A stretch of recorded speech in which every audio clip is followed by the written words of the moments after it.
The President of Kiribati, the Prime Minister of Tuvalu, and the Deputy UN High Commissioner for Human Rights, Flavia Pansien, told participants at the Human Rights Council that human-induced climate change is not only an assault on the world's shared ecosystem, but it also undercuts the rights to health, to food, to water and sanitation, to adequate housing for the people. It's fair to say that those who are contributing the least to greenhouse gas emissions will be the ones who bear the greatest burden.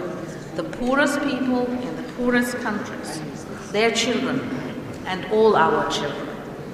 Populations of small islands or low-lying coastal lands are also affected. The full-day panel discussion at the Human Rights Council examined the potentially devastating impact of climate change on human rights. Meeting participants also raised specific challenges faced by small islands that are under threat due to the rising sea levels. Climate change, human-induced climate change, is obviously an assault on the ecosystem that we all share.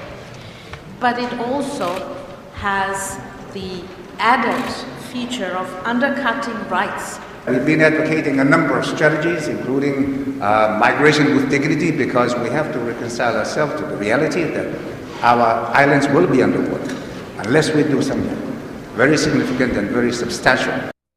Kiribati, a nation of over 100,000 people living in about 1.3 million square miles, will be completely underwater by the end of the century, and the government has begun to buy land in the neighboring island of Fiji to prepare. Malawi's agriculture economy is being gutted now by one of the world's worst floods in 50 years, with nearly 200,000 people displaced and homeless. A UN report estimated there may be 200 million people displaced by climate change by 2050.